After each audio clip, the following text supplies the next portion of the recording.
O moderador, Dr. Eduardo Boger, é médico do trabalho do TRF 4ª Região, Rio Grande do Sul. Também temos o Dr. Fábio Pereira Angelim, doutor em Psicologia Clínica, e o Dr. Cledson Reis Silva, médico do STJ, cardiologista. A palestra Absenteísmo, como analisar resultados e como atuar no controle. Com a palavra o moderador, Dr. Eduardo Boger. Boa tarde.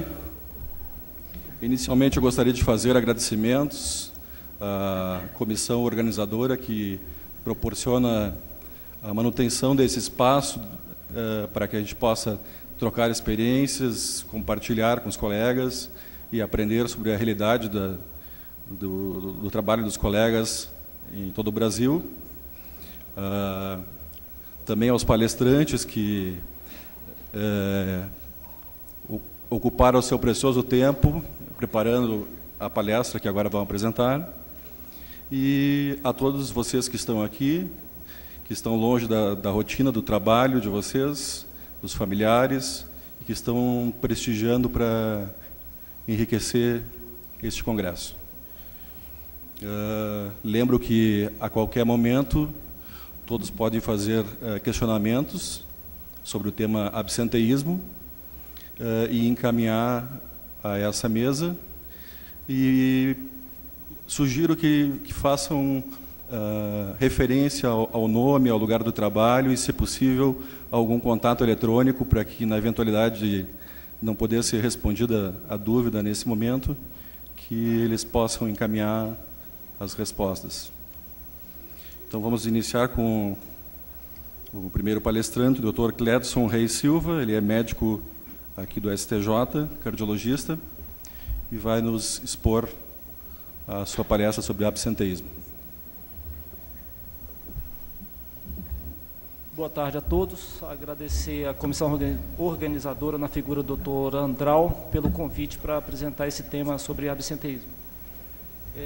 Nesse 4º Congresso Brasileiro do Serviço de Saúde do Judiciário, fui convidado a apresentar o tema sobre absenteísmo, como analisar resultados e atuar no controle. O absenteísmo é um termo usado para designar as ausências dos trabalhadores ao processo de trabalho, seja por falta ou atraso, devido a algum motivo ou algum motivo interveniente.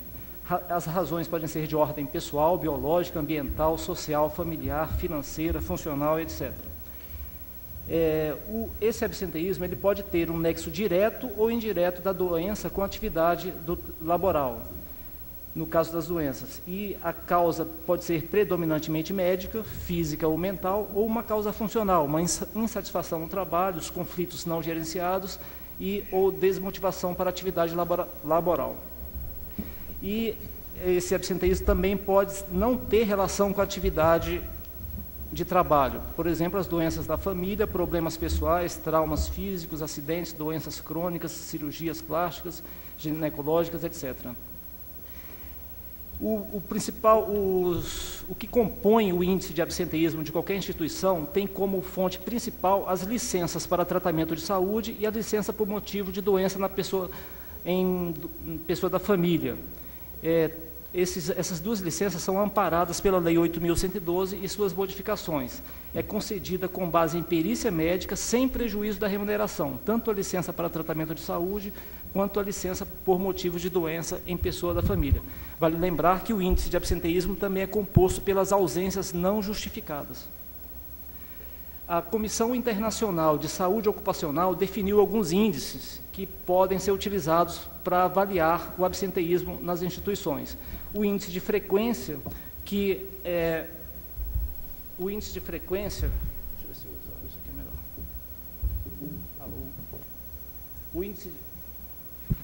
O índice de frequência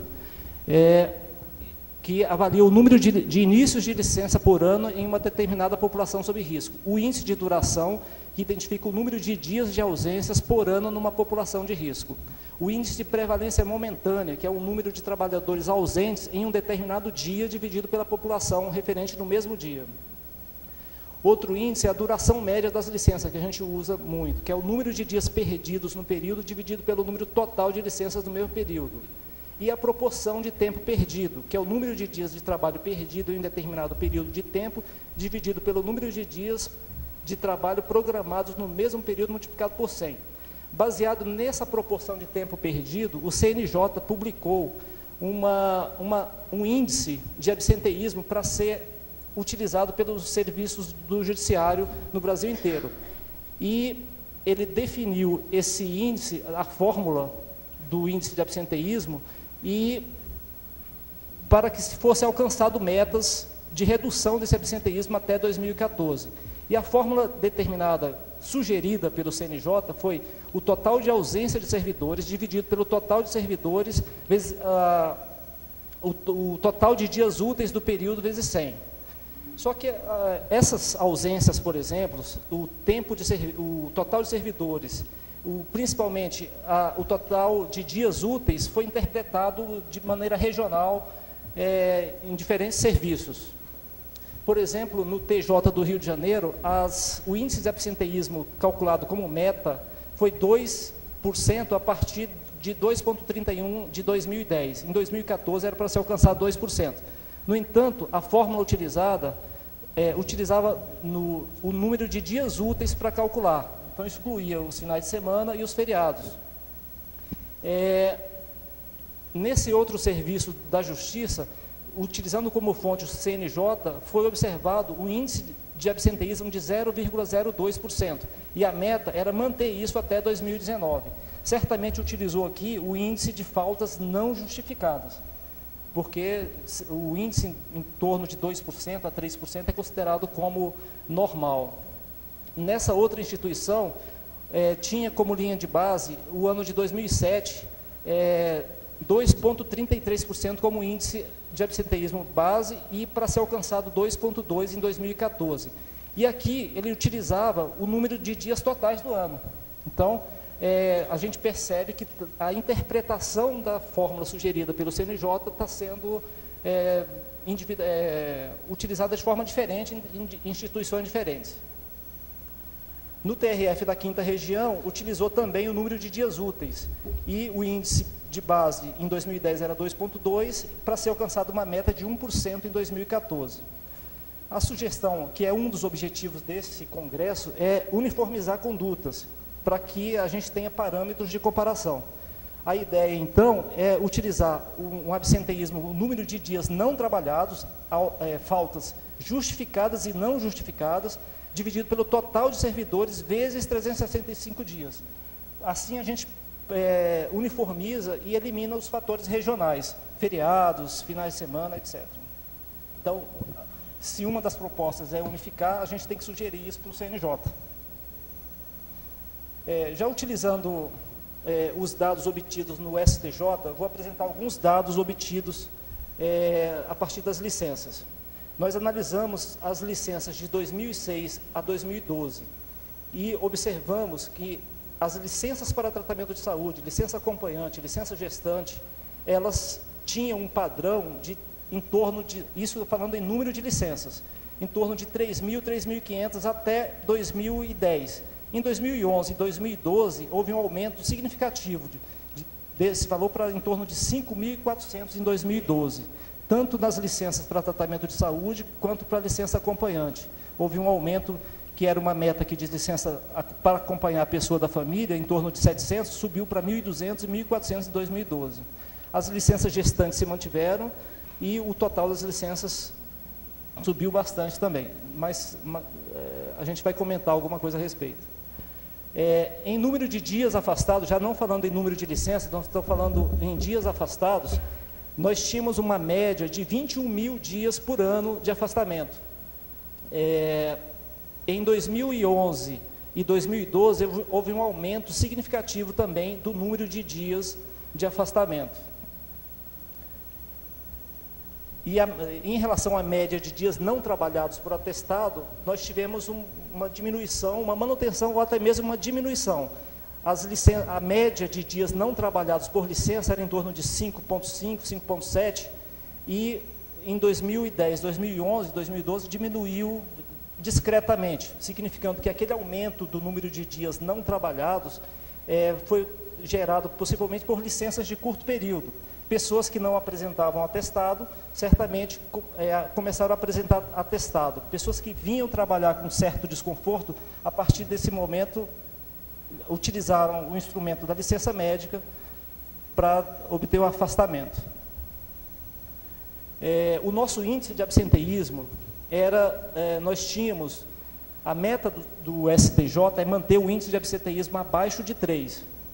Nós tínhamos uma média em torno de 2,3, 2,4 entre 2007 até 2010, quando ocorreu alguns problemas relacionados à administração, relacionados ao clima organizacional, houve um aumento importante do índice de absenteísmo. Isso também coincidiu com a implantação do ponto eletrônico com digital. As pessoas que antes iam ao médico e voltavam para o trabalho, elas tinham que compensar esse horário de ida, um atestado de comparecimento, ele não é homologado, ele é apresentado para a chefia imediata, que abona ou pede a compensação de horário.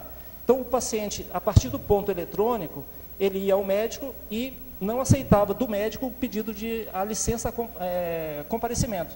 E aí solicitava para ele o atestado médico do dia. Certo? Esse foi um dos fatores. Tanto a questão do clima organizacional, quanto essa questão da instalação do ponto eletrônico, fez o índice de absenteísmo do CNJ aumentar bastante. Subiu em torno de 20 mil dias de licença para 24 a 25 mil. Numa análise mais detalhada, a gente percebeu que as doenças do grupo M, as doenças osteomusculares, dores lombares, dores cervicais, apresentaram formou grande parte desse aumento no índice de absenteísmo. A gente mantinha um padrão em torno de 2.000, 2.300, e nesses 2 anos de implantação do ponto eletrônico e de uma administração mais conflituosa com o servidor, ela subiu mais de 30% comparado com a nossa linha de base. Isso é muito importante porque, como a gente viu aqui, é um tema bastante abordado nos tribunais. O tratamento, a orientação ergonômica, a oposição do monitor, a postura, a compra de material ergonômico, tudo para evitar as doenças do grupo M, as doenças osteomusculares. Muito em função disso, porque é mais importante fator de componente do índice de absenteísmo, juntamente com as doenças do grupo F. No STJ, há muitos anos, como foi visto hoje pela manhã, existe um programa bem específico para o tratamento das doenças do grupo F, que fala sobre as doenças de saúde mental. Esses programas conseguiram reduzir o absenteísmo relacionado ao grupo F de 5 mil, de em torno de 4 a 5 mil, para 2 mil de base em 2010 e 2011. Aí, em 2012, por conta do ponto eletrônico, da relação, do clima organizacional piorado no STJ, houve novamente um aumento das doenças do grupo F. Mas a gente já tem notícias que em 2013 está diminuindo.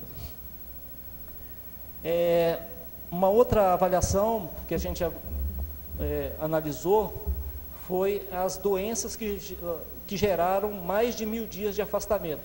E a gente percebe as doenças do grupo M, as doenças do grupo F como as principais causas de absenteísmo no STJ, seguido pelas licenças acompanhantes, pessoa da família, do grupo Z. Aí vem as doenças, os traumas, as doenças do coração, pressão alta, as doenças respiratórias, do aparelho respiratório, os cânceres e as doenças oftalmológicas. Então, essas doenças geraram mais de 1.000 dias de afastamento em 2012 no STJ. Isso não é uma exclusividade do Judiciário nem do STJ. Foi avaliado já em alguns trabalhos que, tanto na Previdência, são populações diferentes, tanto da Previdência Social, na Administração Direta Pública Paulista, no STJ e no Conselho da Justiça, o que compõe principalmente o índice de absenteísmo são as doenças do grupo M e do grupo F, bem como numa grande seguradora alemã também eles determinaram que as principais causas de afastamento, doenças musculoesqueléticas e doenças do grupo F. Não é à toa que o nosso congresso tem palestras sobre esses dois temas, principalmente. Tudo isso gera um custo. O absenteísmo tem um custo muito alto. E a gente deve calcular esse custo de absenteísmo para toda instituição. O valor total da folha de pagamento dividido pelo número de trabalhadores é o custo médio do trabalhador. Se você dividir isso por 30 dias, você vai ter o custo médio por dia do trabalhador. O custo médio por dia, multiplicado pelo número de ausências, você vai ter o custo do absenteísmo. E, calculando esse custo do absenteísmo, ele vai ser, o cálculo do custo constitui-se em excelente indicador de apoio à decisão gerencial de investimentos destinado a programas preventivos. Existe uma máxima que, para cada real investido em prevenção, você vai economizar R$2, podendo chegar a economizar até R$4. Mas, para isso, a gente tem que convencer os nossos chefes. Em 2009, o absenteísmo total por licença para tratamento de saúde foi de 8 milhões, em 2010 foi de 8.597.000 e em 2011, 10.550.000. Então, a gente pode propor programas de prevenção e justificar pelo custo do absenteísmo. É muito dinheiro envolvido. Existem algumas premissas básicas para a gente tentar gerir o absenteísmo. Uma é essa, conhecimento profundo do problema, avaliando os índices, a sazonalidade das licenças, a prevalência nos diferentes setores da empresa, as faixas etárias preferenciais, influência de fatores culturais, regionais, religiosos e termos estatísticas confiáveis e atualizadas. No serviço médico, deve ter uma rotina e uma uniformidade na homologação dos atestados. Avaliar se os atestados emitidos sem assinatura, ou sem carimbo, ou por profissionais não médicos ou não dentistas, os atestados pré-datados e pós-datados, atestados com tempo de dispensa incompatível com a evolução normal da doença em questão, seja para mais ou para menos, atestado médico emitido por médico ou por dentista, o atestado odontológico, pela uma modificação da 8.112, deve ser homologado por dentista. Atestados falsos ou falsificados ou duvidosos, eles devem ser avaliados criteriosamente pelo médico. A gente pode pedir relatório, pode consultar o CRM do médico na internet. Existem algumas formas de abordar isso. Ainda na gestão do absenteísmo, a abordagem deve ser multiprofissional dos trabalhadores com elevados índices de absenteísmo. A gente já viu na apresentações anteriores aqui. Nos critérios médicos, bem definidos nas perícias, nas juntas médicas e nos fornecimentos de atestados, baseado em ditames de incapacidade para o trabalho. Sempre relacionar o atestado médico com a função do servidor. O clima organizacional é uma interação constante com o RH, soluções sociais para problemas sociais, interação constante entre serviço de saúde, recursos humanos e serviço social, para a identificação dos casos problemáticos de um servidor ou de determinado setor e encaminhamento em tempo para debate. Solução de recursos humanos para os problemas funcionais. Existem casos específicos que devem ser geradas estatísticas específicas, no caso do trabalho feminino, o trabalho do idoso, o trabalho do jovem, o trabalho noturno ou de turnos. No caso do trabalho feminino, por exemplo, a capacidade músculo-tendinosa da mulher é 30% menor. 85% dos cuidados com filhos menores cabem às mulheres, mesmo nos casos de dissolução das sociedades conjugais. 93% dos cuidados com familiares idosos, sequelados, cabem às mulheres.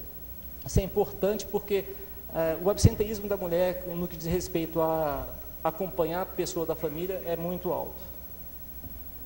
O trabalhador noturno, ele tem dificuldade de adaptação às alterações do relógio biológico, a menor condição reparadora do sono diurno quando comparado com o sono noturno, o aumento da inadaptação com a sucessão de noites de vigília, o maior índice de adoecimento, acidente do trabalhador noturno. Isso tudo para gerar estatísticas específicas para essas populações. A base populacional, devemos ter um cadastro permanentemente atualizado, distribuição por faixa etária e gênero, a distribuição por cargo, lotação, área de trabalho, isso tudo o absenteísmo nessas áreas de trabalho, registro de mapeamento de todos os casos de ausência ao trabalho, registro de ocorrência de enfermidades sistêmicas relacionadas ao absenteísmo. No STJ, utilizando esses números e outras estatísticas, foram gerados vários programas. O programa Alvorecer, apresentado hoje pela manhã, que trata da dependência química, o programa de saúde mental, controle de doenças crônicas, pressão alta, diabetes, colesterol, tabagismo, que não está incluído aqui, a gente tem programas para isso. O STJ de olho na balança para diminuir os índices de obesidade e de sobrepeso. No exame periódico, que é uma oportunidade, todos os servidores fazem o exame periódico, entre até 45 anos, de 2 em 2 anos, e acima de 45 anos fazem anualmente. É uma oportunidade de abordar o servidor, de verificar a saúde, programa de estímulos a exercícios físicos, programa de ergonomia, como é realizado no STJ, serviço de fisioterapia, temos um berçário e vacinação anual contra a gripe. Nós temos alguns desafios, então, na abordagem do absenteísmo, que é a padronização dos índices, a padronização das ações de controle, abordar as principais causas, elaborar modelos multidisciplinares. Observa-se que o predomínio das doenças osteomusculares e dos transtornos mentais e comportamentais ocorrem em todas as instituições analisadas. A gente deve se perguntar por que isso acontece, se a relação é com o trabalho e qual seria a causa da predominância dessas doenças no absenteísmo. Os transtornos psíquicos e as queixas musculoesqueléticas podem ser atribuídas aos fatores psicossociais do trabalho. Então, a gente tem alguns desafios na padronização da avaliação do absenteísmo no âmbito do judiciário. Era isso. Obrigado.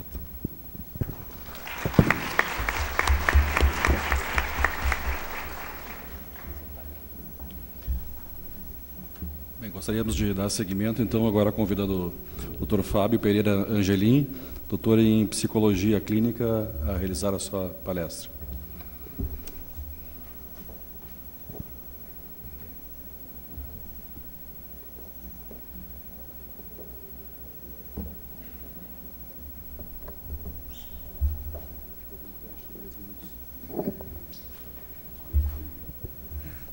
Alô? Bom, o Dr. Clédson, né, fez uma avaliação sobre o absenteísmo de maneira ampla, né, e eu vou me restringir, na verdade, a como a gente faz a análise do absenteísmo nos casos de transtornos mentais e comportamentais, né? Então, a gente vai sair, a ideia, na verdade, é sair de uma análise do absenteísmo para ações de monitoramento do programa de saúde mental. Então, para a gente contextualizar a necessidade e a importância disso, né, assim, eu vou usar muitos gráficos, né, gente? Vocês tentem mais se concentrar no que eu vou apontar, porque senão a gente se perde em tanta informação. Então, o absenteísmo por transtornos mentais e comportamentais foi a segunda causa de afastamento, a maior causa de afastamento no ano de 2012, né? Ficando aí com aproximadamente 14% das licenças, tendo na frente apenas as doenças osteomusculares, né? Esse índice, né, essa porcentagem, varia bastante ao longo dos anos, né?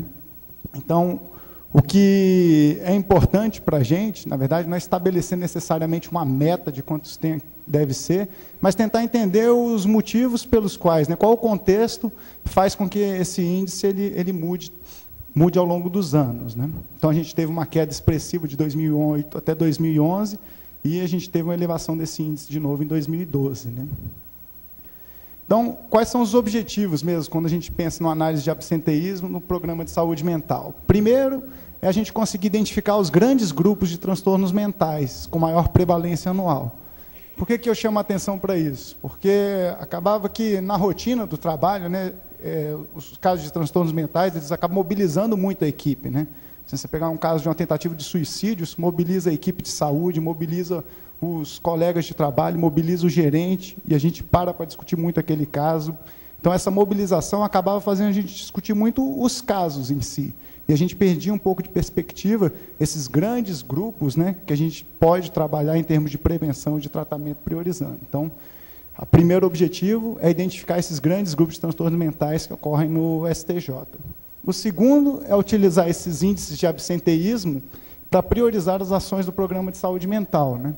Então, a análise de absenteísmo faz sentido para a gente como uma forma de estar priorizando as outras ações do Programa de Saúde Mental, que eu vou mostrar logo mais. E a gente está com a ambição também de contextualizar os episódios de transtornos mentais, né? De entender, então, quais são os contextos que favorecem o surgimento desses episódios. Então, no Programa de Saúde Mental, atualmente, a gente tem 4 ações. A primeira seria de monitoramento, que é, de fato, essa análise de absenteísmo.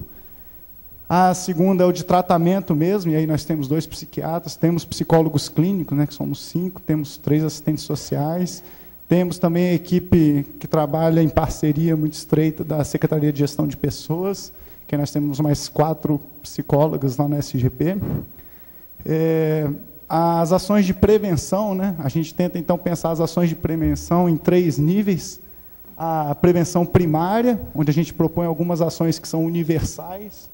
A seletiva, que seria para aqueles grupos de risco, né? Por exemplo, trabalhar a prevenção em transtornos de humor para as mulheres, né? Que as mulheres estão mais expostas aos transtornos de humor. E a indicada, que é quando a pessoa já apresenta algum sintoma, um sinal da doença, mas ainda não está diagnosticada, né? Então, a gente trabalha nesses 3 níveis de prevenção primária. A prevenção secundária, então, a gente pensa no atendimento precoce e a mobilização da rede social, né? Lembrando que mobilizar a rede social, nos casos de transtornos mentais, é uma forma de a gente estar assegurando a melhor qualidade no atendimento e no engajamento dessas pessoas. E na prevenção terciária, a gente tem também a preocupação em estar facilitando a readaptação dessa pessoa ao trabalho, após a licença, né? Após uma internação, uma licença.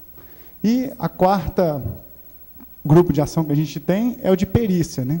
Onde a gente verifica que qualificar a perícia em transtornos mentais e comportamentais é qualificar também as informações que a gente utiliza para priorizar as ações de tratamento e prevenção, né? Então, vou mostrar um exemplo logo mais. Então, normalmente, essa qualificação, essa uniformização, visa muito a homologação de atestados, né? Então, bom, tem algumas considerações que a gente precisa fazer quando fala em absenteísmo nos casos de transtornos mentais. Bom, a primeira é que as faltas injustificadas são menos de 1% do total de dias perdidos, né? Então, assim, 99% dos dias são, de fato, por afastamento por licença médica. Um outro fator é que existe um contexto pessoal que acaba ensejando também esse adoecimento da pessoa. A gente não pode perder isso de vista e pensar em relacionar diretamente ao trabalho. Existe o contexto pessoal, existe uma história pessoal, e existe também o contexto de trabalho, né? Onde a gente tem que pensar nas variáveis da organização do trabalho, em como a pessoa, então, tem autonomia para organizar suas atividades, exercitar as tarefas dela, as variáveis contextuais, né? Então, assim, por exemplo, ar-condicionado é um motivo de grandes atritos lá no STJ, né? Porque a gente é um prédio, fica fechado, então muita gente briga contra o ar-condicionado. Então, os relacionamentos interpessoais, muitas vezes, eles são um estressor a mais para essas pessoas. E existe uma multiplicidade de diagnósticos no sofrimento mental, né? Assim, a pessoa ela está em sofrimento, no primeiro momento isso parece uma ansiedade, depois pode ir configurando como se fosse uma depressão, enfim, existe uma multiplicidade de diagnósticos, a gente sabe que existe, mas a gente tenta trabalhar isso, contextualizando isso no caso, né? Para pensar os grandes grupos de intervenção, a gente tenta, então, trabalhar esses diagnósticos, simplesmente, né? Então, aqui, pensando em número de dias de licenças médicas, né? A gente tem aqui desde 2006 até 2012, né? Quais são os grandes grupos mesmo em transtornos mentais que geram afastamento do trabalho no STJ. Então, tem 6 grupos que se identificam prontamente: o de abuso de substâncias, os transtornos delirantes, os transtornos de humor, que é caracterizado por poucas pessoas, mas os dias de afastamento giram em torno de 30 dias por servidor que tem um afastamento nos transtornos de humor.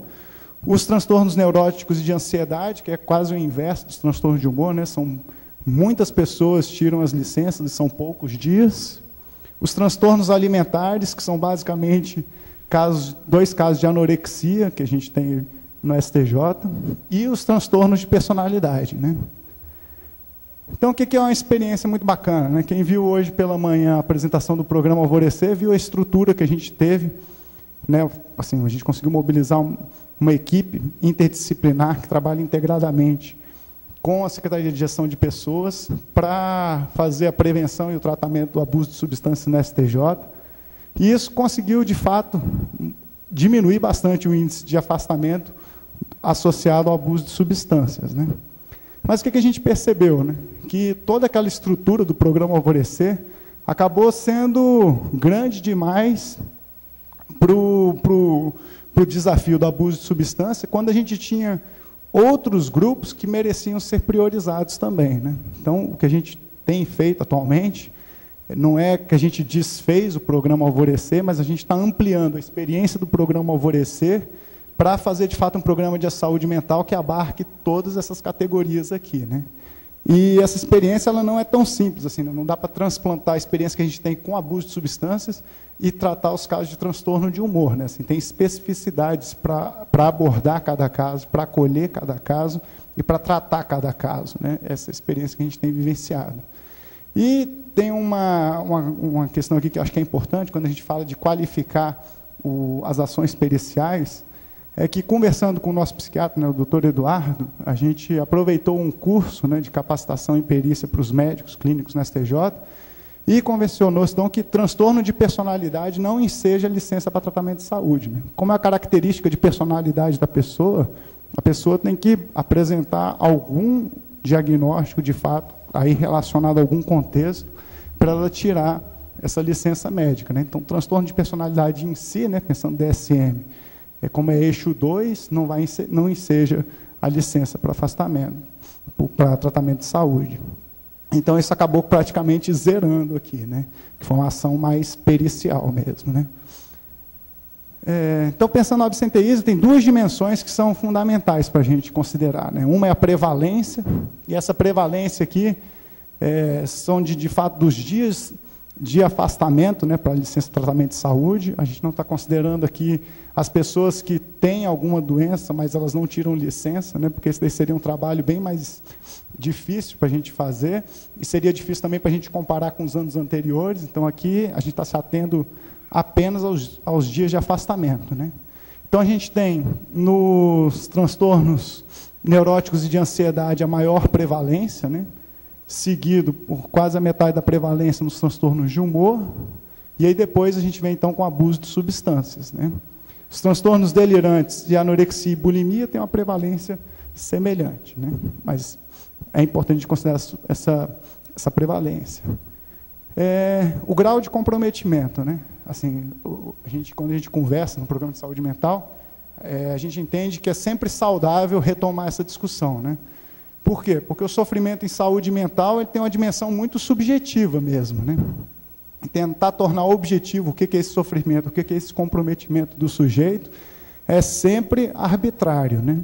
Então, entendendo que existe uma dimensão subjetiva nesse sofrimento, a gente se pautou, de fato, por pensar na licença de afastamento, nos dias que a pessoa fica afastada do trabalho, para a gente, então, definir qual é o grau de comprometimento. Esse artigo aqui do Kessler e colaboradores, né, de 2009, eu deixei aí como uma referência para quem quiser. Esse artigo aqui foi uma pesquisa da ONU, e eles se dispuseram, então, a comparar 17 pesquisas ao redor do mundo, onde eles chegaram a esses valores aqui, sobre o que seria o grau de comprometimento leve, moderado e severo, né? No STJ, a gente adotou como grau de comprometimento leve de 1 a 15 dias, o grau de comprometimento moderado de 15 a 60 e severo como acima de 60 dias, né? O que isso é importante, então, né? Pensar o grau de comprometimento do desempenho e a prevalência. A gente consegue montar, então, uma tabelinha onde a gente pode estar priorizando, né, as ações de tratamento em função do grau de comprometimento do desempenho, e aí a anorexia, por exemplo, né, que é uma doença que tem pouca prevalência, mas tem sido, de fato, terrível para essas duas servidoras, né, tem afastado elas por longo período, tem comprometido a sua rotina, enfim. A gente pode priorizar, então, a ação de tratamento pelo grau de comprometimento e priorizar as ações de prevenção em função da prevalência, né, do número de pessoas que a gente precisa alcançar. O que faz com que, para a gente, fique muito claro que os grupos que a gente tem que priorizar mesmo, em termos de tratamento e prevenção, são os transtornos de humor e o abuso de substâncias, né, especialmente o alcoolismo, né, que é o mais recorrente para a gente. Então agora, né, gente, eu vou pegar aqueles 5 grupos e vou falar de cada um como é que a gente tem priorizado as ações de tratamento e de prevenção. Então, no abuso de substâncias, né, a gente tem uma prioridade no atendimento psicológico, psiquiátrico, na clínica média, o acompanhamento pelo serviço social, que esse acompanhamento ele é feito mobilizando muito a família, né, fazendo muitas vezes uma interface com a equipe de trabalho desse servidor. A gente tem o acompanhamento funcional feito por psicólogas da Secretaria de Gestão de Pessoas, com orientação para o gerente e orientação para o servidor. Atualmente nós temos 10 servidores que estariam em acompanhamento, né? 4 deles estão só no acompanhamento com o serviço social, 2 estão em psicoterapia e no acompanhamento do serviço social, e 3 foram internados, né? Um não aderiu ao tratamento, mas não quer dizer que a gente não esteja acompanhando, esteja de olho ali para... Na verdade, não é uma atitude policialesca, é de fato de poder aproveitar alguma oportunidade para levar uma sensibilização para o tratamento, para esse servidor, né? As ações de prevenção, então, né, pensando nas ações universal, seletiva e indicada, né, o uso de cartas ele é bastante universal, né? Por quê? Porque as pessoas usam as cartas, né, que são informações qualificadas sobre abuso de substâncias, e conseguem conversar com a família, levam para a escola, levam para a igreja, né? A divulgação de manuais para os gerentes é para sensibilizar os gerentes que, caso eles tenham alguma suspeita de abuso de substâncias, eles encaminham essa pessoa para o serviço social ou para a SGP para a gente fazer a intervenção, né? Mas a gente está tendo muito cuidado, por exemplo, pensando no programa de saúde mental, para não incentivar que as pessoas tentem fazer algum tipo de diagnóstico, né, que isso é muito pernicioso para a rotina da instituição. Então, a gente faz vídeos, usa vídeos na internet, né? A gente tem o STJ sem tabaco, que o Dr. Cledson mencionou. Então, aquelas pessoas que pretendem parar de fumar, a gente tem uma rotina para atender essas pessoas. E a gente tem tido muito relato de parentes que são abusadores de substâncias, né? Então, os servidores, sabendo do alvorecer, buscam a nossa equipe para falar sobre como eles podem intervir nesses casos de parentes, né? Nos transtornos de humor, então, o que a gente tem priorizado para o atendimento? O transtorno bipolar, né, que, de fato, aí já independe mesmo do quadro, mas se é transtorno bipolar, a gente tem priorizado o tratamento. Os casos de licenças superiores a 60 dias, que são aqueles casos com grau de comprometimento severo. Então, a gente facilita o atendimento em psiquiatria e psicoterapia. A partir de agora, eu vou mostrar alguns gráficos, que vem um monte de informação aqui, mas o importante para vocês é que essa área cinza aqui significa que a pessoa está ou em atendimento psiquiátrico ou psicoterápico, ou ambos, né? Então, é importante a gente ver que de 29 casos, né, até junho desse ano, que apareceram com transtorno de humor, 8 tinham um grau de comprometimento severo. E a gente está conseguindo proporcionar o atendimento dos 8, né?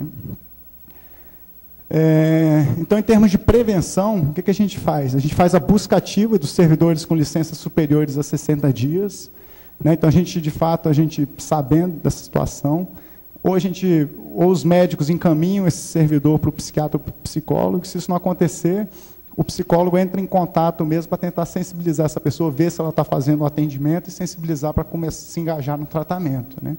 A gente tem um programa específico ao cuidado emocional na maternidade, onde a gente vai na casa das servidoras após 40 dias e aplica uma escala de rastreamento para depressão pós-parto.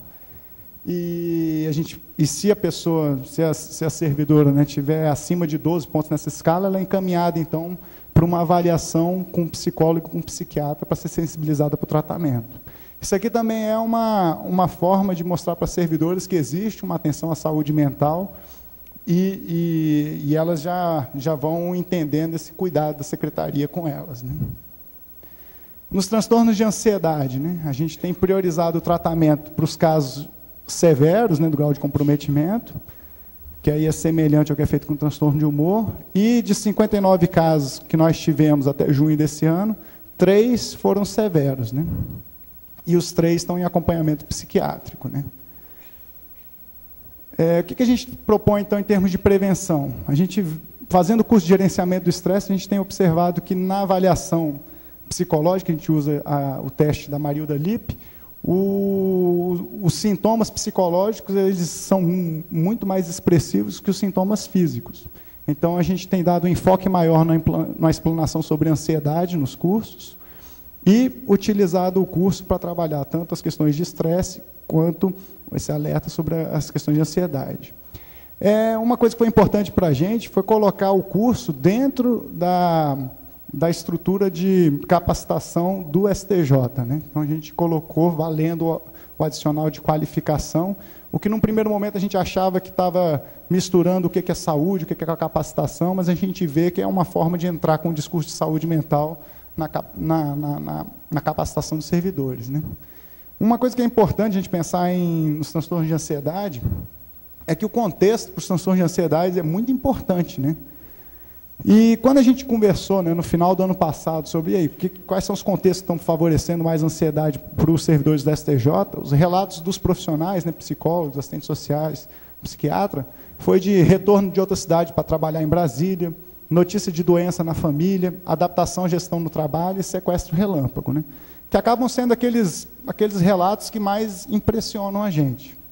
Então, a gente tentou sensibilizar os médicos nesse ano, para quando eles fossem homologar as licenças médicas, eles tentarem descrever sucintamente qual o contexto que a pessoa vincula aquele episódio de ansiedade, né? Então, de 59 casos, a gente conseguiu 27, o que, assim, a gente não pode generalizar, mas já é bastante mesmo para a gente começar a se situar, né? Então, as pessoas vincularam 5 desses 27 casos a problemas no trabalho, que normalmente eram discussões com colegas de trabalho, não era no nível de discussão com a chefia, né? E 18 casos eram problemas na família, que aí entra separação, problema na criação, dificuldade na criação com os filhos, óbito na família, problemas pessoais e problemas de saúde, né? A pessoa que teve um diagnóstico grave e aí ela acabou se afastando do trabalho por um período. Então, assim, quando a gente faz essa avaliação, a gente vê que o trabalho, ele existe mesmo como um estressor, mas ele não tem se revelado como o principal mesmo, nos casos de ansiedade, né? Então, os transtornos delirantes, né, é uma prioridade para o acompanhamento psiquiátrico e psicoterápico. É importante que a gente faça a mobilização da família quando necessário, porque muitas vezes tem a necessidade de uma internação, de um acompanhamento mais próximo, né? Normalmente, esses servidores eles têm uma boa resposta aos tratamentos propostos quando eles se engajam nesse tratamento, né? Então, esse ano a gente teve 3 casos, um está em acompanhamento psiquiátrico, o outro foi internado, já saiu da internação, está com acompanhamento psiquiátrico, psicoterápico, e uma outra que apareceu com alguns sintomas, mas ela não topou ainda fazer o tratamento, e a gente vem observando a situação dela. Então, em termos de prevenção, nos casos de transtornos delirantes, a gente vê que é importante mesmo conhecer os casos, né? A gente saber quais são os casos, porque tem grande chance de ter uma reincidência lá na frente, sensibilizar essas pessoas para o tratamento e fazer um acompanhamento na SGP, né? Porque como tem sintomas persecutórios, assim, acaba gerando um desgaste muito grande dessa pessoa na equipe de trabalho, e a gente, de um lado, a gente tem que preservar essa pessoa, de outro também a gente tem que começar a intervir para que essa pessoa não seja estigmatizada por uma questão de saúde, né? Então, assim, esse cuidado com esse retorno ao contexto de trabalho é bem importante. A anorexia nervosa, assim, acabou virando uma prioridade mesmo para a gente, porque a gente já teve uma servidora que foi aposentada por anorexia nervosa, e a outra ainda está num grau bem delicado mesmo, de comprometimento. Então, a gente vai tentar agora, no próximo ano, começar a fazer uma triagem junto à nutrição, para a gente ver se chega antes desses casos se cronificarem tanto, né? Então, o que é interessante? Quando a gente estava discutindo o programa de saúde mental, né, os índices de absenteísmo, a gente ia conversar com o pessoal da Secretaria de Gestão de Pessoas, a gente falava assim, olha, os casos de saúde mental, eles estão diminuindo mesmo, tanto em número, na prevalência, quanto no grau de comprometimento. Eles falavam assim, não, para a gente está aumentando. E a gente ficava nessa discussão, eles dizendo que estava aumentando, a gente dizendo que estava diminuindo. Então, a gente chegou, então, quantas pessoas vocês na SGP considerariam que são do programa de saúde mental, e vamos ver quais são os diagnósticos, enfim, que estão relacionados ao sofrimento dessas pessoas. E, para nossa surpresa, né, dos 41 pessoas indicadas pela Secretaria de Gestão de Pessoas, 12 não tinham nenhuma ocorrência de licença médica CDF, né? Mais interessante ainda para a gente foi verificar que, quando a gente vai avaliar, pediu para a SGP dizer, né, qual o grau de comprometimento na produtividade desses 41 servidores, né, de 14 que teriam um alto grau de comprometimento da produtividade, 6 não têm ocorrência de licença por CDF, né. Quando a gente vai ver uma situação semelhante, o comprometimento no relacionamento interpessoal desses servidores, de 9, né, que teriam comprometimento alto, 4 não têm nenhuma licença por CDF, né. Nos casos de abuso de substância, transtorno delirante e transtorno do humor, né, que aí fica mais fácil de ver nesse aqui, quando a pessoa sai da crise, a tendência é que esse grau de comprometimento ele diminua também, né. Então, esses casos, né, que a gente verifica lá no STJ, são pessoas que acabam apresentando um comportamento disfuncional no trabalho, muitas vezes de maneira repetitiva, né, mudando de lotação, enfim, mudando a equipe, mudando a tarefa. E a gente, então, criou uma estrutura para fazer uma diferenciação, né, entre o que é uma avaliação em termos de desempenho e o que seria a necessidade de uma avaliação médica. Então, a gente criou aqui essas 3 dimensões que são avaliadas pela equipe de gestão de pessoas, que inclui aí a disciplina, né, falta, cumprimento de norma, prazo, atraso, a produtividade, qual a capacidade produtiva desse servidor, e o comportamento inadequado no ambiente de trabalho. Essa avaliação ela é feita com o servidor, pela equipe, pelos psicólogos da SGP, e com o gerente, né, quando existe uma dificuldade maior. Normalmente, quando tem comprometimento nas 3 áreas, acaba que é necessário mesmo uma avaliação de saúde. Mas quando só tem um comprometimento, no caso de disciplina, né, a pessoa não consegue chegar no horário, muitas vezes é muito mais uma questão de gestão do que de saúde, né? Então, isso aqui foi bem importante para a gente começar a diferenciar esses casos. Então, o que acontece? Pensando nos grandes grupos, né, que a gente tem que trabalhar em saúde mental, a gente chega a esses 7 grandes grupos aqui que acabam sendo as nossas prioridades para atendimento e prevenção. Os transtornos de humor, os transtornos de ansiedade, que tem maior prevalência, abuso de substâncias, os transtornos delirantes, anorexia, essa categoria de comportamento disfuncional no trabalho, né, que então seriam servidores com pouca licença médica, muitos problemas funcionais e são refratários a tratamentos que venham a ser propostos, né, enfim, a encaminhamentos que são propostos, e as buscas espontâneas, né, que a gente não falou, porque eles não têm nenhuma licença, são poucas licenças, na verdade, que a pessoa tira, mas acaba sendo um tratamento preventivo para não piorar alguns quadros ou levar alguns sintomas que gerem, de fato, um diagnóstico psiquiátrico. E eles são indicadores de contextos aversivos no trabalho, né? Muitas vezes a pessoa está com algum problema no trabalho, na chefia, na questão de sentido mesmo, e ela busca psicoterapia para elaborar essa situação que ela está vivenciando, né? Então, esses são os 7 grupos que a gente tem aí para priorizar em termos de atendimento e prevenção. Então, voltando aos nossos objetivos originais, né, a gente verifica que identificar os grandes grupos de transtornos mentais permitiu que a gente superasse a discussão do cada caso, né? Então, a gente tem a discussão do caso em si, ela é fundamental para a gente qualificar o tratamento. Mas discutir os grandes grupos de saúde mental é porque a gente permite ter um panorama mais amplo da instituição e ver como a gente pode priorizar os recursos que a gente tem lá na STJ, né? E a gente, então, pode formular ações específicas para cada grupo, né? Não para cada servidor que está sofrendo. Então, a gente tem aí a priorização das ações de prevenção. Nas ações de tratamento, né, vem se configurando para a gente que é importante priorizar a busca ativa dos servidores com severo grau de comprometimento, ou seja, os servidores que estão acima de 60 dias com afastamento por algum transtorno mental. As ações preventivas, né? Então a gente está pensando ainda em como formular a promoção da saúde mental, né? Em vez de prevenir as doenças, é pensar em promoção da saúde mental. Isso aí faz uma diferença grande para a gente atingir todos os servidores. A prevenção seletiva e indicada, né? Que eu já dei os exemplos do curso de gerenciamento de estresse, do cuidado emocional na maternidade e a própria busca nos casos com mais de 60 dias de afastamento. E as ações periciais, né? A gente verifica, né, a gente discute isso, que o simples fato do médico, na ato da homologação do atestado, se ele conseguir contextualizar a crise e informar se a pessoa está fazendo algum tratamento psiquiátrico, psicoterápico, já são informações muito relevantes que já fazem parte do processo de homologação, né? E qualificam muito as informações que a gente tem. em saúde mental, né? Então, isso aqui é aparentemente simples e é muito produtivo para a gente organizar as nossas ações. E o que a gente tem visto, né? Quando a gente pensa em compreender os contextos relacionados aos episódios de transtornos mentais dos servidores, a gente verifica que tem pouca relação dos casos em que há um grau severo de comprometimento das atividades com o contexto de trabalho, né? Assim, os casos que a gente tem acompanhado, na verdade, o contexto de trabalho acaba sendo um espaço muito mais de apoio para essas pessoas do que, de fato, um estressor grave. Não é que elas não se desgastem no ambiente de trabalho, mas o trabalho, muitas vezes, né, para alguns casos, quando a pessoa vai perdendo sua rede social por conta mesmo do transtorno mental, acaba sendo a única rede que ela tem, né? E esses normalmente são os casos mais delicados para a gente estar intervindo.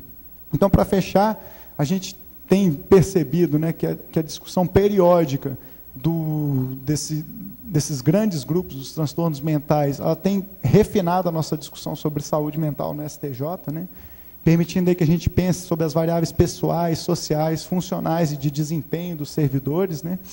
As condições de tratamento, né, gente? Porque não adianta você falar, a pessoa está deprimida, olha, o psiquiatra é esse daqui. Em Brasília, se você mandar a pessoa para um psiquiatra, a consulta está aí por baixo, uns R$300. E aí muitos não têm mesmo agenda para aquele mês, então a pessoa vai ficar deprimida um mês para começar a tomar um medicamento. Então, assim, a gente tem um problema crônico aqui em condições de tratamento mesmo, tanto na rede credenciada quanto nos recursos limitados que nós temos no STJ, né? Embora a gente tenha uma equipe muito boa, mas ainda assim a gente tem um recurso limitado. E a necessidade de estar sempre articulando a discussão com a SGP mesmo, né? Entender o contexto de trabalho, as condições de autonomia, tudo aquilo que a doutora Eliette Caram falou na nossa primeira conferência hoje, a gente precisa considerar também para articular essa discussão de saúde mental. Então, bom, fechei aqui com 29 minutos, estou muito feliz, e vamos para a parte do debate.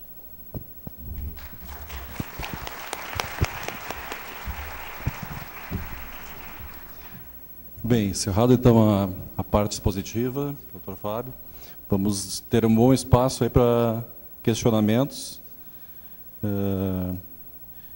que devem ser feitos por escrito aqui para...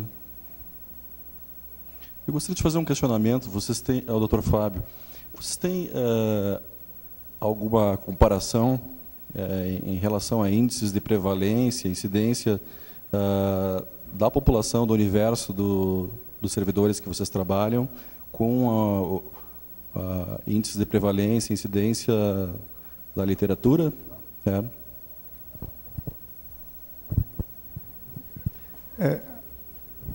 Quando eu peguei, por exemplo, esse índice de prevalência aqui, né, assim, eu até tinha comparação, até nesse artigo tem outros, só que quando pensa em prevalência, né, cada estudo pega uma forma de calcular essa prevalência, né? Então, a pessoa que está sem sintoma, mas continua tomando um antidepressivo, às vezes entra no cálculo de prevalência. Então, fica difícil da gente comparar com isso, né? Se for comparar mesmo ali, no índice de transtorno de humor, dá na casa de 15%, né? Então, fica assim, muito, muito discrepante. Mas essa discussão a gente faz, né? O doutor Eduardo mesmo sempre traz dados atualizados para a gente pensar esses índices fora do STJ, né? Então, a gente usa, mas aqui eu não usei mesmo para não ficar muito discrepante, né? Essa comparação interna, né, de como está as prevalências dentro do STJ, a gente considera muito importante também, né? Em princípio, elas são inferiores mesmo. Assim, aí quando a gente discute, a gente vê, né, a qualidade de vida que essas pessoas têm, né, assim, a média salarial, a própria estrutura que existe em Brasília, né, uma cidade que oferece uma boa qualidade de vida, assim, de recursos, assim, acaba levando esses índices para patamares mais baixos. Mas uma coisa que a gente estava até conversando no programa de saúde mental é que, por exemplo, a pessoa com um transtorno delirante, né, trabalhar e estar adaptado ao contexto de trabalho, apesar das crises, a gente vê como algo muito positivo no STJ, né? Embora isso aqui pudesse ser visto como, nossa, mas os índices, né, se você for comparar aí na literatura universal, as pessoas não trabalham com esse tipo de transtorno, talvez nessa média. Mas no STJ a gente já está pensando até em como é que a gente pode adequar ainda mais espaço de trabalho para essas pessoas que podem ou não fazer uma crise, né? Então, assim, nesse estudo aqui mesmo, que eu citei, eles nem colocam, né, transtorno delirante e transtornos alimentares, né? Mas a gente faz essa discussão. Temos uma pergunta da Luzi Claire, do Tribunal de Justiça do Mato Grosso do Sul, ao Dr. Fábio. Como facilitar a readaptação dos servidores e como se dá o acompanhamento?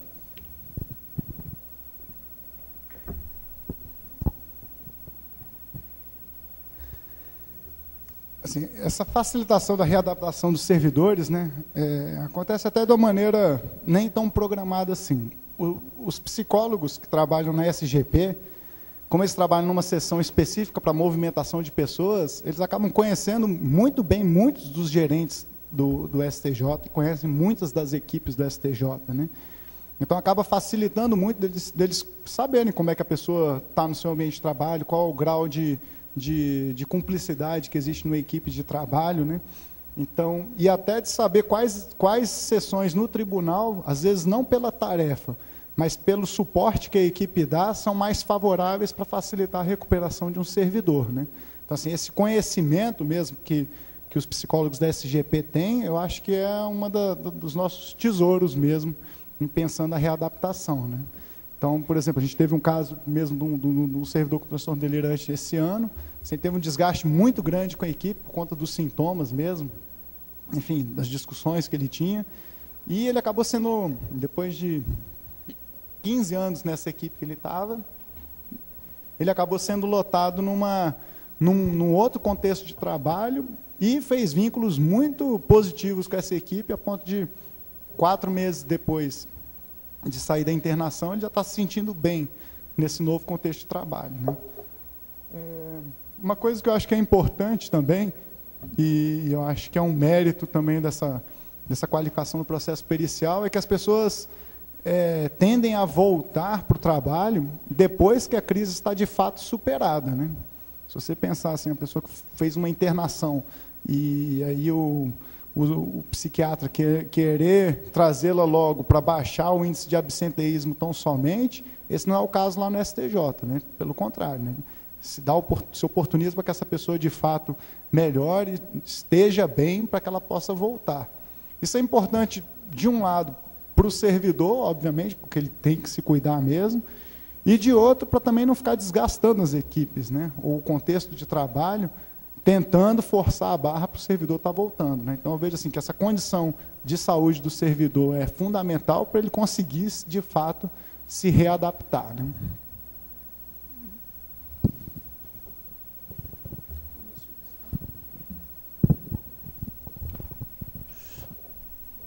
Nós temos uma pergunta aqui do Alfredo, do TJ do Rio de Janeiro. Qual é a definição do critério do absenteísmo será sugerida ao CNJ? Bom, como a gente comentou na palestra, o CNJ sugeriu aquela definição de proporção de tempo perdido, que foi o número total de faltas dividido pelo total de servidores vezes os dias úteis. A ideia é que esses dias úteis sejam 365 dias. Então, a sugestão já foi até mencionada pelo Dr. Andral em conversas no CNJ, que fosse utilizado todos os dias do ano. Porque quando você recebe uma licença médica de 30 dias, por exemplo, você não exclui os dias úteis. A licença médica é de 30 dias corridos, inclui final de semana, feriado. Então, a ideia é padronizar isso, utilizando o total de servidores, 365 dias, e todas as licenças, absenteísmo, falta justificada e não justificada. Não sei se eu respondi. Uma outra...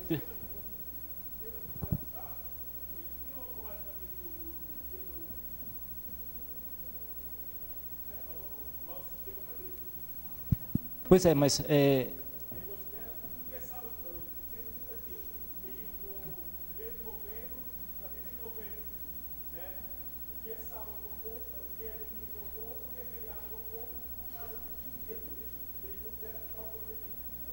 O problema é que tem feriados, por exemplo, em determinados estados que não tem em outros estados. Então, a fim de evitar que cada tribunal utilize uma fórmula, a ideia é colocar os 365 dias. A ideia é sugerir uma fórmula mais ampla para o STJ, para o CNJ. Eu creio que o sistema pode ser reprogramado também. Programado, né? Você pode criar índices, todos os índices, se tiver uma facilidade tecnológica, e comparar, para efeito de comparação em todos os tribunais. Né? Isso é muito bom. Mas do jeito que está, cada tribunal está interpretando de uma forma. Tem uma outra pergunta aqui, que é como conciliar a não obrigatoriedade da explicitação diagnóstica do CID no atestado médico com a fidedignidade dos dados acerca das causas do absenteísmo. Esse é um problema que a gente critica sempre, se o nosso absenteísmo está sendo bem avaliado, porque uma dor lombar sempre entra no CID-M, mas tem dor lombar que é por causa de cólica renal, dor lombar por dismenorreia. Mas o atestado que vem sem CID, todo atestado no STJ, mesmo de um dia, ele é feito a perícia oficial. Então, nessa perícia oficial, o médico perito, ele estabelece um CID. Ele conversa com o servidor, ele estabelece um contato e pericia essa licença médica. Então, ele tem um CID. Ele pode não estar no atestado, mas ele tem um CID. Então...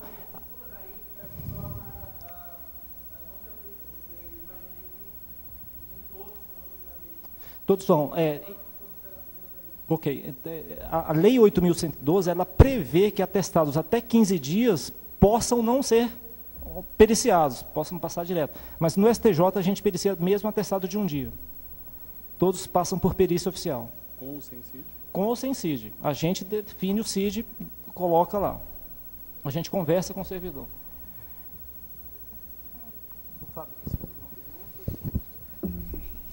Uma pergunta aqui, então, para o Fábio. Estava direcionada para ambos os palestrantes, mas eu acho que tem mais a ver com a não... mas é a mesma? É a mesma? Tá.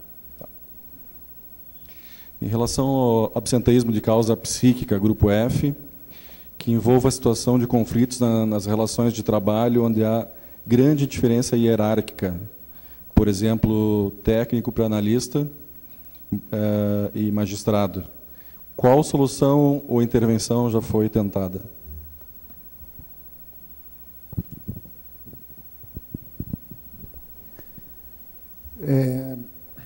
Assim, com técnico para analista não chega a ser uma realidade do STJ, porque muitas vezes acaba que nem tem tanta diferenciação sendo que é o trabalho do técnico para o trabalho do analista, né? Assim, mas nessa diferença hierárquica, né, por exemplo, a gente teve no ano passado um servidor que ele foi lotado na Secretaria de Tecnologia da Informação e o chefe, de fato, o barrava para não mudar de lotação, para não trabalhar com outras coisas que eram mais do interesse desse servidor. E aí a gente acabou sensibilizando mesmo esse chefe para mostrar o tamanho do transtorno que estava sendo gerado para esse servidor, né? Esse servidor estava começando a gripar muito, ele estava tendo picos de ansiedade, estava ficando muito desgostoso do trabalho, e esse chefe acabou sendo sensibilizado mesmo.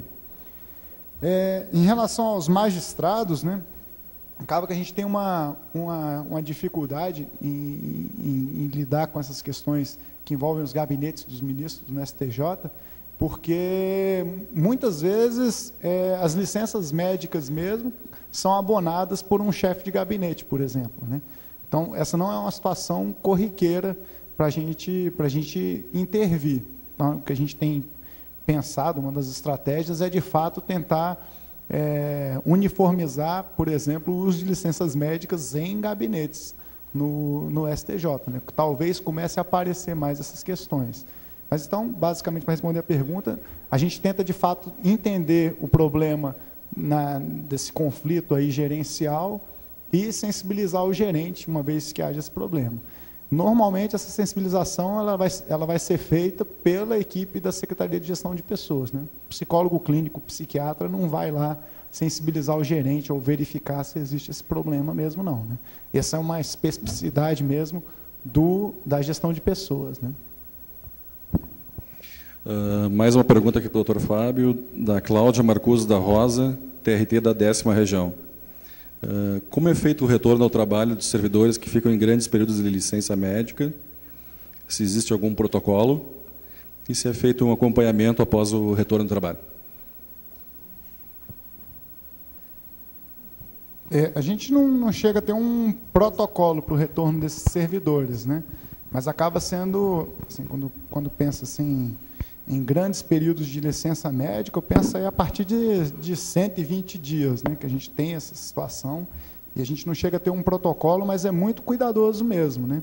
Tanto em termos de restrição, né, normalmente esses servidores acabam voltando com algum tipo de restrição ao trabalho, e isso é formalizado normalmente por um psiquiatra, né, para já mostrar a necessidade de fazer, de fato, uma adequação às exigências para esse servidor, quando ele vem chegando. Uma vez que tem a necessidade de uma restrição, esse servidor provavelmente vai ser reavaliado ali no período de 1 mês a 90 dias, pelo psiquiatra de novo, que vai ser uma outra oportunidade de estar conversando. Se esse servidor não está com acompanhamento psicológico, né, já está com acompanhamento psiquiátrico, a gente tenta sensibilizá-lo para ver a necessidade de um acompanhamento psicológico, e a equipe de gestão de pessoas também fica atenta para ver como é que está a comunicação do gerente com esse servidor, né? Então, chega até a fazer reuniões mesmo com o gerente e o servidor para avaliar mesmo, tanto em termos disciplinares, quanto desempenho, quanto no relacionamento com os colegas, né? Não chega a ser um protocolo, mas acaba sendo o que acontece para cada caso, né? Tem uma pergunta aqui do Jackson Pereira, do TRT, da 12ª Região. Ele pergunta se não seria mais adequado padronizar o índice de absenteísmo somente para licenças médicas. É uma possibilidade. O que o CNJ deve fazer é tentar padronizar um índice que contemple os tribunais, as varas, e certamente ele vai utilizar um mais amplo possível. Pode ser utilizado também 2 índices, mas que sejam padronizados. Aqui ele está perguntando se é só para licença médica. O índice de absenteísmo envolve, pela definição sugerida pelo CNJ, envolve as licenças médicas, as ausências e as ausências não justificadas. Pode ser separado esses 2 índices, sim, mas a gente tem que padronizar. A Alessandra Medina, do TJ do Mato Grosso, fala sobre a questão do CID. Sabemos que muitos atestados não vêm com CID. A gente sabe das dificuldades. Em alguns lugares, os atestados eles são homologados pelo RH, por exemplo. No nosso caso, já disse, os atestados são todos periciados pelo serviço médico. E em qual setor ele é entregue? No nosso lá, ele vai diretamente no serviço médico para homologação. O servidor tem que estar presente para a validação do atestado. O servidor, nós temos uma rotina no STJ que a homologação do atestado é uma perícia oficial. Então, ela é feita na presença do servidor. E tem uma norma interna que essa homologação deve ser feita até 48 horas da emissão do atestado. Então, se o servidor não pode comparecer, ele entra em contato com o serviço social, justifica essa não homologação no tempo definido, mas, posteriormente, assim que ele tiver condições, ele vem para a perícia oficial.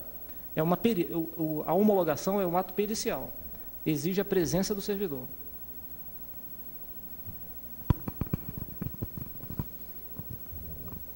Mais algum questionamento?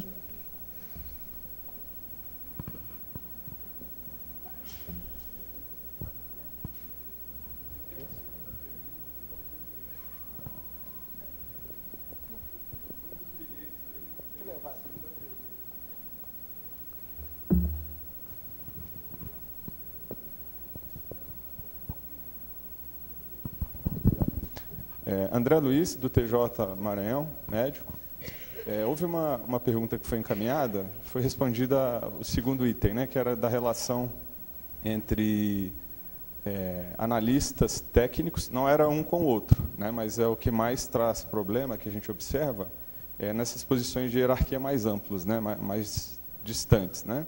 Então, se haveria alguma experiência de como lidar quando os problemas de relacionamento interpessoal ocorrem, né, entre os servidores dos cargos meio, né, diante dos magistrados e desembargadores, por exemplo, né? Quando a gente observa que casos graves estão se perpetuando e repetindo com vários servidores de maneira reiterada. A gente já teve casos em que o problema, né, psíquico que estava sendo gerado no servidor estava ocorrendo no magistrado, né, que acabou se ausentando posteriormente, né? E a primeira pergunta era para o doutor Cláudio, né? Se o manual de perícia, qual o tipo de parâmetro nas perícias por afastamento que é utilizado lá no setor? Lá a gente utiliza o manual de perícia do servidor público federal, que tem mais ou menos uma série de critérios para cada tipo de doença, né? Se vocês utilizam alguma coisa do tipo, né, para balizar os afastamentos que chegam. E lá a gente também pericia todos os afastamentos, né, independente do número de dias, né?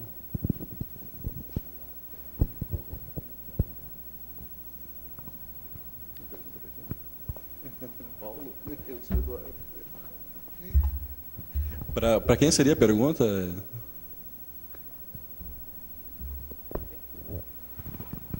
Bom, em relação à questão do parâmetro, a gente também utiliza o manual do servidor público para perícias médicas. Todos aqueles critérios de afastamento, de incapacidade, estão todos lá bem definidos. A gente não entra muito nessa questão porque ela é bem técnica. Então, está definido lá, insuficiência cardíaca grave, doença cardiopatia grave. Tem todos os critérios lá. Cardiopatia grave da aposentadoria, da invalidez. Está tudo bem definido lá na junta médica, a gente faz a perícia oficial e a gente tenta enquadrar o paciente naqueles critérios de gravidade.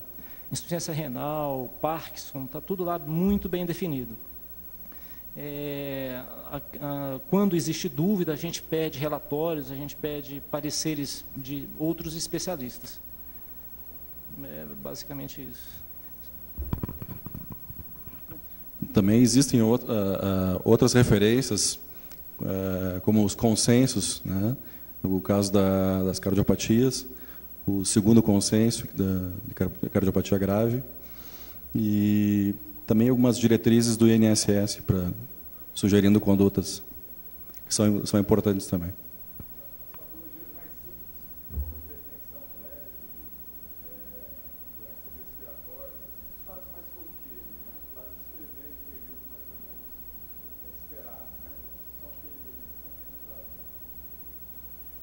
Exatamente.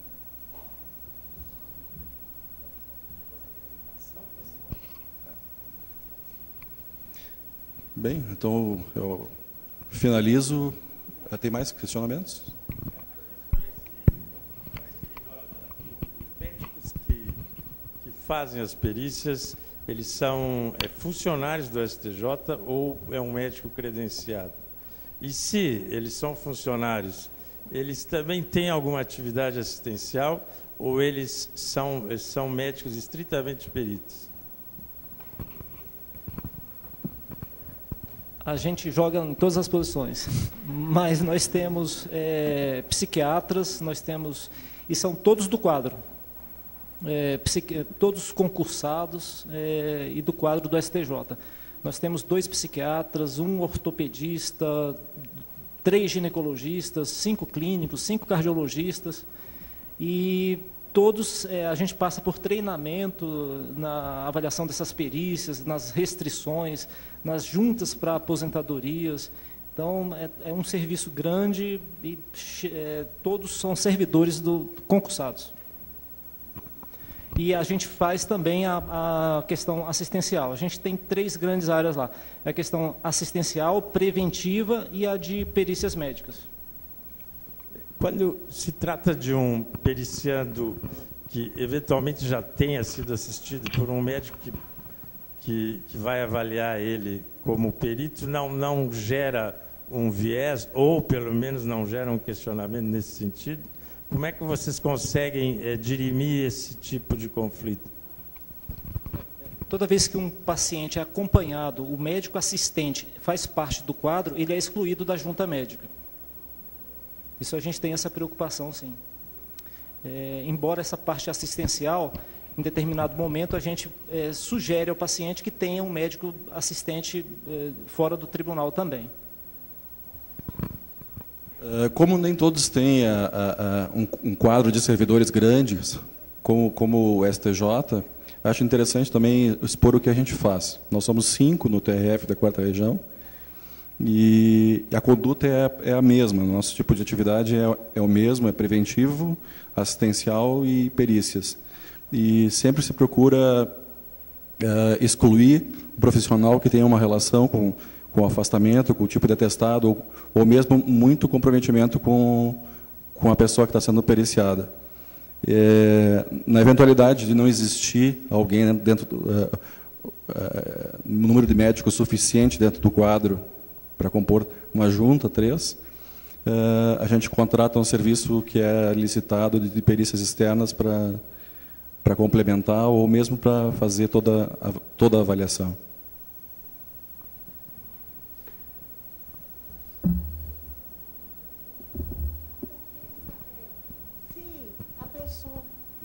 Se o médico já avaliou essa pessoa enquanto assistente e em algum momento da sua vida, se ele poderia compor a junta médica.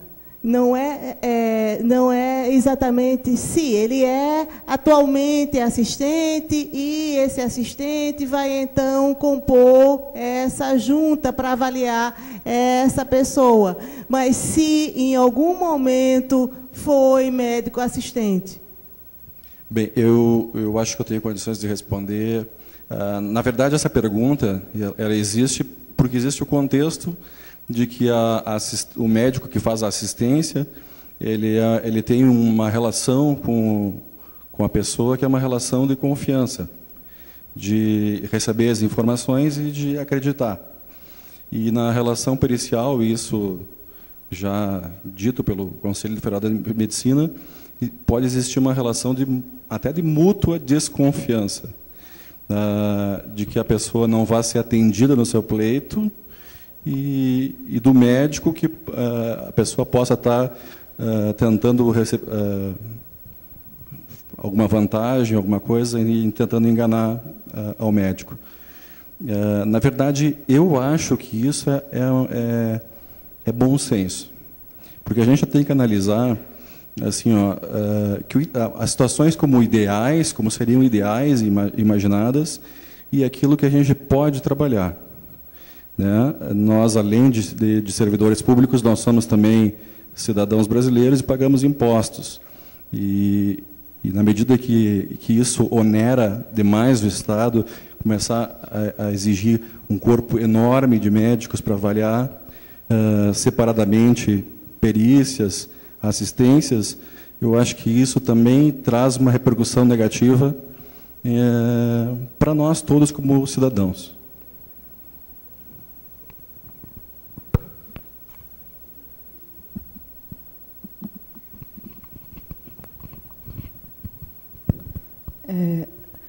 Eu concordo com o senhor a respeito da posição que foi colocada, que é uma questão de bom senso, mas a gente tem que submeter aos códigos de ética. Então, quando o nosso bom senso ele entra em conflito com o que o código diz, a gente não pode argumentar como sendo bom senso. Essa questão ela já foi discutida diversas vezes e ela parece insolúvel. Eu lembro, alguns anos atrás, Cantillo estava à frente de um evento no auditório do Senado, e uma colega nossa, que tinha feito pós-graduação em perícia pela Unimed, aqui de Brasília, ela colocou essa questão. E na mesa havia um representante do CFM. E eu me posicionei e perguntei qual era a posição do CFM, porque nós médicos sabemos que, como funcionários públicos federais, nós temos essa multiplicidade de papéis. E o conselheiro disse, o conselho não pode se posicionar, você que tem que denunciar o seu órgão. Então, para o conselho, nós estamos fazendo a coisa errada. Mas, para a nossa instituição, nós estamos fazendo o nosso papel, que é devido.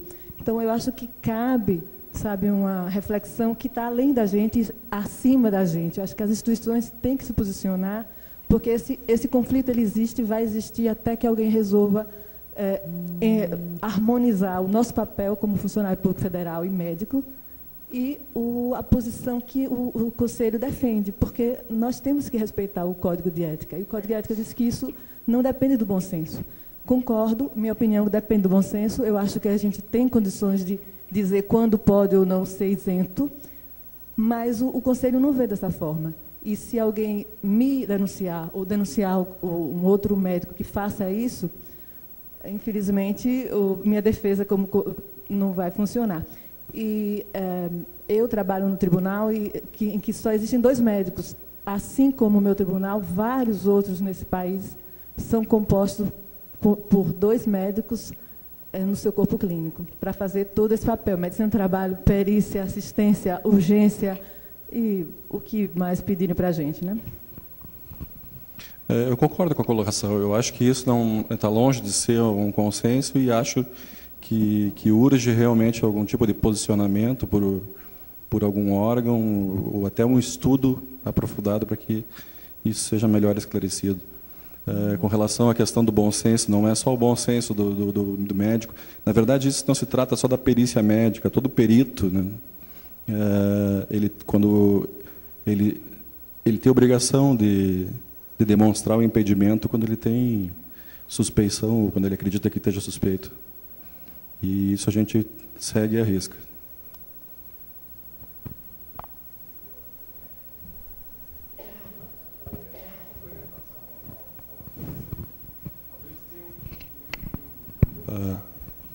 Tem algum microfone? Tenho aqui. Fernando, do TRT do Ceará. Ele está fazendo um questionamento ali. Pois não. Antes.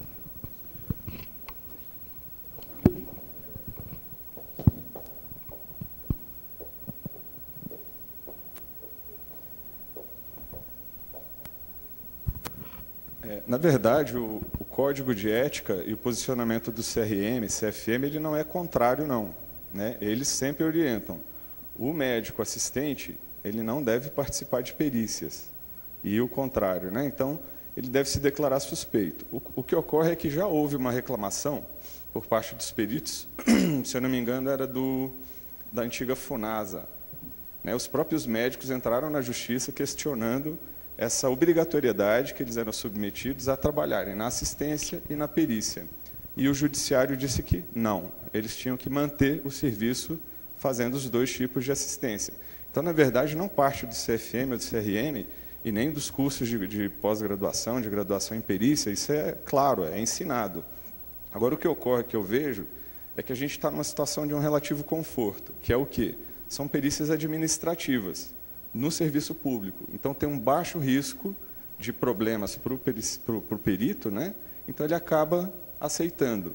Mas nenhum de nós que trabalha com perícia tem a coragem de botar o dedo numa perícia judiciária, porque a gente sabe que aí vai gerar problema. Então, quando você está lá sendo os olhos do juízo, né, fazendo o serviço de auxiliar o magistrado, então você sabe que você não pode deixar uma margem de dúvida para algo de uma gravidade que às vezes vai levar a processos penais, inclusive, né? Então, todo médico perito que trabalhe com a parte judiciária, ele, de forma alguma, ele se envolve.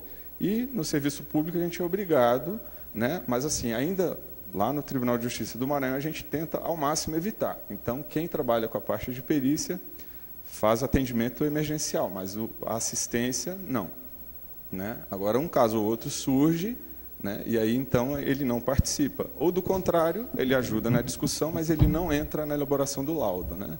É uma maneira mais tranquila. Então, na verdade, assim, se a gente for perguntar aos nossos órgãos de controle e fiscalização, a gente não deve fazer. Essa é a regra, né? Eu desconheço, talvez o colega não tenha sabido responder, talvez não conheça tão bem, mas o Código de Ética Médica é bem claro em relação à perícia, né? Quem faz perícia não deve ser assistente daquela pessoa, deve se excluir, né?